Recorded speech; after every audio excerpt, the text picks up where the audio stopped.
seolah-olah akan ada gugatan dan lain-lain. Ya tidak benar, itu bukan kewenangan Komdigi. Komdigi jelas menyatakan bahwa langkah yang diambil Komdigi adalah sesuai kewenangan Komdigi di Undang-Undang ITE. Kemarin kan Komdigi sudah mengeluarkan press statement tertulis soal pernyataan Amin Rais yang itu adalah hoax begitu. Boleh Mbak, TV belum dapat soalnya, jadi boleh statementnya soal itu apakah akan dilanjutkan ke ranah hukum? Dalam statement dari Komdigi jelas bahwa kita akan melakukan langkah-langkah sesuai dengan tugas Komdigi yang diamanahkan di Undang-Undang ITE ketika menemukan hoax dan juga ujaran kebencian. Apa langkah-langkah dan kewenangan Komdigi, teman-teman bisa cek sendiri ya. Jadi salah satunya adalah melakukan take down. Jadi melakukan take down itu adalah juga bagian dari proses langkah hukum yang memang menjadi kewenangan Komdigi.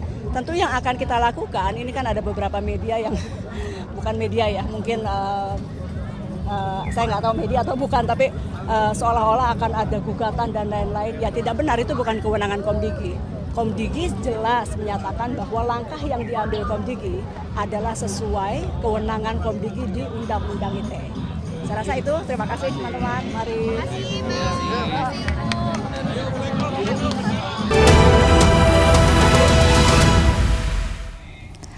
Anda kembali di Breaking News, pemirsa. Presiden Amerika Serikat Donald Trump mengatakan perang melawan Iran yang dimulai sejak 3 bulan lalu telah berakhir. Namun Trump menegaskan ancaman Iran masih signifikan dan pasukan Amerika Serikat akan terus disiagakan di Timur Tengah.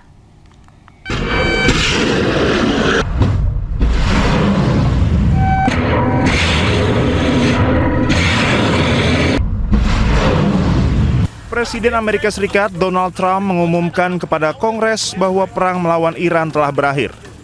Operasi militer Amerika Serikat yang diluncurkan tanpa persetujuan Kongres tersebut telah mencapai batas waktu 60 hari. Trump menyatakan operasi militer di Iran telah dihentikan setelah gencatan senjata yang dimulai 7 April 2026. Meski menyatakan konflik berakhir, Amerika Serikat tetap mempertahankan kehadiran militer dan blokade terhadap Iran di kawasan. Blokade Amerika Serikat di Iran akan berlanjut hingga kebebasan navigasi di Selat Hormuz pulih. Trump menegaskan ancaman Iran masih signifikan dan pasukan Amerika Serikat akan terus disiagakan di Timur Tengah. Trump juga menyatakan ketidakpuasan terhadap proposal negosiasi terbaru dari Iran di tengah mandeknya pembicaraan damai meski gencatan senjata telah berlangsung selama beberapa pekan. Iran menyerahkan teks proposal tersebut kepada Pakistan selaku mediator pada Kamis malam. Trump menyalahkan kebuntuan negosiasi pada perselisihan yang luar biasa di dalam kepemimpinan Iran. Ia juga mengemukakan dua opsi yang dihadapi Amerika Serikat, yakni membumi hanguskan Iran sepenuhnya atau mencoba membuat kesepakatan. Trump tidak mengambil opsi pertama atas dasar kemanusiaan. Perang yang dimulai Amerika Serikat dan Israel melalui serangan mendadak pada 28 Februari 2026 kini berada dalam status jeda sejak 8 April 2026. Sejauh ini baru satu putaran perundingan langsung yang digelar namun berakhir tanpa hasil.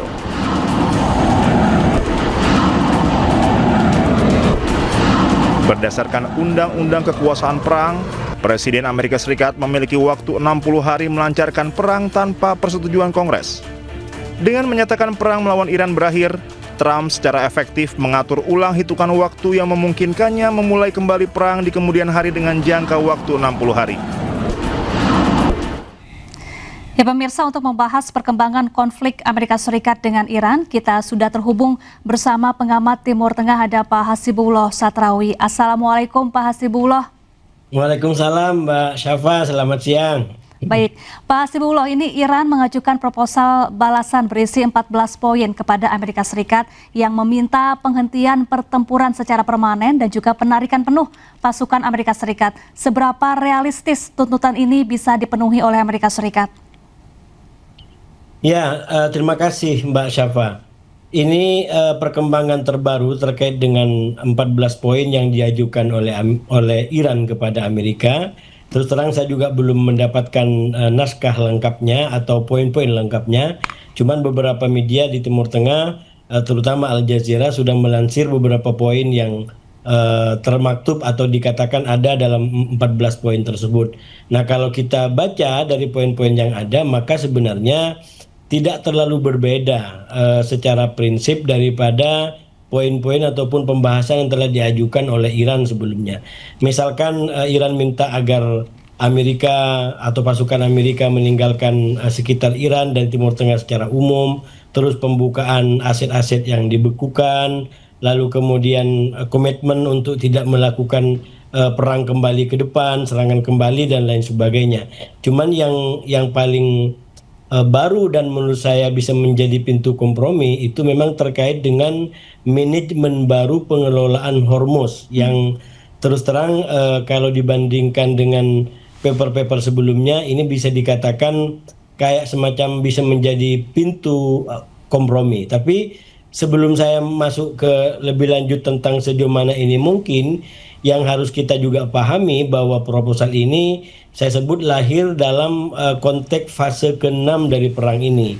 Fase ke-6 yang saya maksud itu adalah sebuah fase di mana terutama kalau bagi Amerika ini kayak semacam mengalami recharge atau pengecasan kembali dari energinya yang di fase sebelumnya, fase kelima, saya mencatatnya dari tanggal 21 semenjak Amerika mengumumkan perpanjangan gencatan senjata secara sepihak, itu kan terus terang bagi saya kekalahan diplomasi bagi Amerika, karena Amerika seakan-akan tidak lagi bisa memainkan power apapun. Kalaupun dia mau ngancam-ngancam sebelumnya juga sudah terlalu sering mengancam. Dan saya melihat dari tanggal 21 sampai katakanlah tanggal 1 kemarin, polanya, kurvanya bagi saya adalah justru diplomasi Amerika menurun. Nah, ada peningkatan kembali setelah 1 Mei yang saya sebut sebagai fase ke-6 karena mungkin Amerika merasa selamat atau terbebas dari jebakan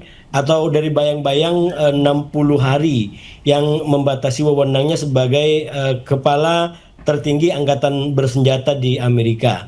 Dan kita tahu dia membebaskan diri sebenarnya lebih pasnya dari ketentuan 60 hari itu karena mengajukan tafsir bahwa perang yang dilakukan malah dia tidak menyebutnya sebagai perang. Aksi militer yang dilakukan tidak sampai 60 hari karena sudah berhenti sejak tanggal 7 April. Berarti kalau dihitung dimulai dari tanggal 28 Februari, maka kurang lebih aksi militer yang dilakukan oleh Trump itu hanya berlangsung antara 39 sampai 40. 39 itu kalau tanggal 7 berdasarkan tanggal di Amerika, atau tanggal 8 waktu kita karena kita lebih cepat. Nah, dengan adanya penafsiran seperti ini maka Trump meloloskan diri dari klausul bahwa 60 hari itu adalah batas terakhir dari wewenang yang bisa digunakan dan selebihnya dia harus meminta izin atau restu dari Kongres. Kalau enggak maka dia harus menarik pasukan Amerika. Nah, sekarang saya ikutin di beberapa media itu terjadi perdebatan luar biasa di publik Amerika di antara yang mendukung dan juga yang tidak. Bagi yang mendukung tentu saja ini dianggap sebagai kehebatan, maka bahkan dianggap sebagai kejeniusan karena bisa di satu sisi dia terselamatkan dari ketentuan ini, tapi di sisi lain dia tidak harus menarik pasukan dan bisa memulai perang kembali kapan saja. Tapi bagi mereka yang kontra, terutama dari kubu Demokrat, maka ini dianggap sebagai manuver dan permainan terhadap ketentuan hukum yang berlaku di Amerika. Karena tiba-tiba cara penafsirannya adalah cara penafsiran seperti tadi, ini perangnya tidak sampai 60, maka dianggap tidak memenuhi klausul 60 hari. Padahal bagi orang-orang Demokrat, bagi kebanyakan sebagian ahli hukum yang mengikuti persoalan ini, itu kan peraturannya dianggap 60 hari semenjak pertama dilaporkan kepada Kongres yaitu 2 Maret sampai pada akhirnya 60 hari berikutnya. Apakah dia gencatan senjata atau apalagi masih ada blokade, itu sebenarnya masih bagian daripada pengerahan angkatan bersenjata. Tapi sekali lagi ini pada akhirnya karena sudah jalan masing-masing, nanti akan ditentukan di Kongres sendiri akan seperti apa mekanismenya. Apakah Trump akan dianggap sebagai melanggar hukum, melanggar undang-undang, atau justru akan dianggap sebagai orang yang cerdas seperti disampaikan oleh para pendukung Trump, terutama dari masyarakat dari basis-basis Republik. Nah, yang ingin saya katakan Mbak Syafa dari ini semua, maka ini yang saya bilang, Trump mendapatkan kayak semacam kepercayaan kembali, mendapatkan kekuatan kembali, dan itu sangat terlihat dari pola komunikasinya yang kembali datang dengan ancaman-ancaman gitu. Bahwa misalkan tadi kalau Iran tidak kooperatif ya mungkin akan diambil lagi opsi senjata.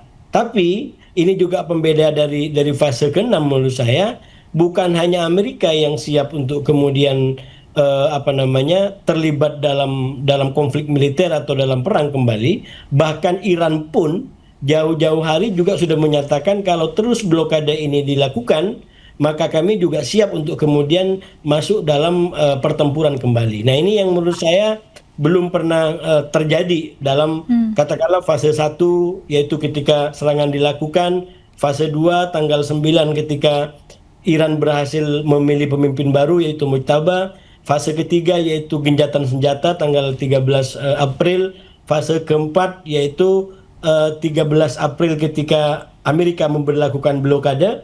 Bagi saya fase keempat ini adalah pembeda dari perang sebelumnya.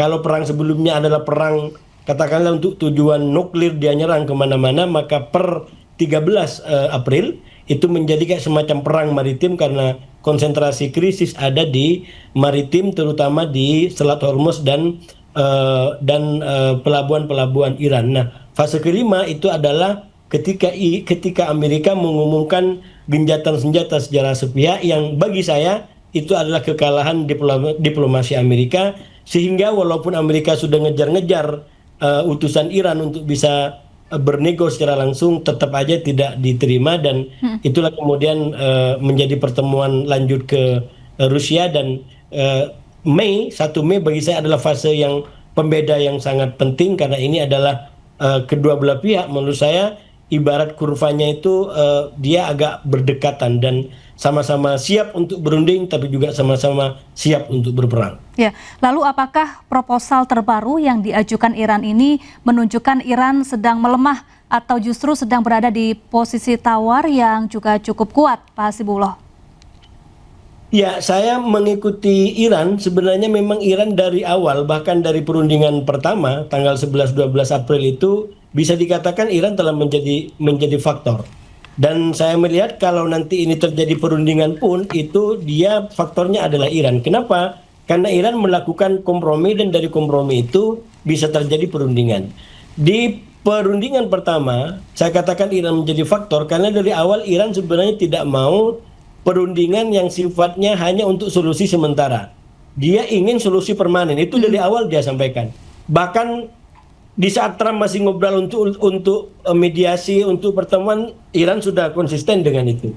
Nah, pertemuan pertama bisa tercapai itu sebenarnya karena Iran kompromi mau menerima solusi perundingan atau genjatan senjata selama 2 minggu ini. Nah, dalam proposal baru menurut saya memang ada yang menarik ini kita melihatnya, yaitu bahwa Iran tidak lagi menggunakan istilah bahwa dia berhak untuk mengontrol Hormuz sepenuhnya. Jadi dia menggunakan istilah minimal yang saya baca, ini belum tentu benar karena bukan merujuk kepada naskah yang mereka berikan, tapi ini berdasarkan info-info yang tersebar di media. Tapi di dalam data yang saya baca sementara menggunakan istilah menggunakan mekanisme atau manajemen baru terkait dengan Hormuz. Dan ini sebenarnya menjadi salah satu isu yang paling krusial karena dari berbagai macam isu yang diajukan, yang mentokkan dua, yaitu soal Hormuz dan soal nuklir. Soal Hormuz itu pada intinya, pada pokoknya adalah karena Iran mau ke depan itu Hormuz tetap di dalam kontrolnya. Dan ini bahkan disampaikan juga oleh Mujtaba sebagai pemimpin tertinggi bahwa Hormuz adalah bagian dari Iran dan ke depan akan dikelola dengan sistemnya Iran. Nah, ini yang menurut saya suka atau tidak suka, dukung atau tidak mendukung kepada Iran, saya selalu sampaikan Selat Hormuz itu bisa menjadi titik balik. Saya mengatakan pada awalnya mungkin masyarakat dunia akan mendukung yang dilakukan oleh Iran di Hormuz. Apalagi Iran sangat pintar membuat narasi bahwa Hormuz itu dilakukan bukan Iran dari awal tidak mengatakan menghalangi Hormuz, tapi mengatakan mengamankan Hormuz. Karena dengan adanya perang yang dilakukan oleh Israel dan Amerika, maka Hormuz tidak lagi aman. Nah itu legitimasi atau pembenaran yang dibuat, walaupun faktanya mungkin ada kayak semacam penarikan tarif tertentu. Nah, semakin ke sini itu Iran semakin mutlak katakanlah mengkapitalisasi atau mengamankan, tapi lebih daripada sekedar mengamankan, karena juga mengambil tarif di situ dan tidak semuanya juga dapat izin. Punya kita juga belum lewat di situ, padahal saya selalu katakan Indonesia nggak punya salah apa kepada Iran dan nggak ada kaitan dengan Israel. Jadi mestinya kapal-kapal kita sudah bisa lolos dari Hormuz. Nah, terlepas dari persoalan subjektif saya dan kita semua tentang kapal kita ingin kembali kepada persoalan Hormuz dan Iran. Pada awalnya Iran dimaklumi mungkin oleh paling tidak masyarakat dunia yang ingin dunia lebih adil agar Amerika tidak double standar dengan cara katakanlah manajemen yang dilakukan Iran, yaitu kapal-kapal dari Amerika dan Israel tidak boleh melintas misalkan. Itu normatifnya. Tapi menurut saya tetap aja ini tidak bisa selamanya dan tidak bisa semuanya. Tidak bisa selamanya artinya apa? Kalau mau dipermaninkan, maka saya yakin negara-negara lain juga mau terlibat karena kepentingannya juga terkait di situ. Jadi Hormuz tidak bisa lagi hanya menjadi persoalan Iran, apalagi cuma dengan Oman, apalagi juga cuma dengan Amerika. Sekarang ini dengan Hormuz diblokade double blokade, kan yang menjadi terdampak bukan hanya Iran, bukan hanya Amerika, bukan hanya Oman, tapi seluruh negara. Mulai dari katakanlah negara-negara Arab Teluk sendiri, bahkan juga negara-negara Eropa, bahkan kita juga Asia dan masih banyak yang lain. Jadi itu artinya apa? Kalau kita berkaitan dengan manajemen Hormuz ke depan, saya yakin tidak cukup hanya diselesaikan oleh 2 atau 3 negara ini, tapi butuh pelibatan masyarakat global. Itu tentang masanya. Tentang target apalagi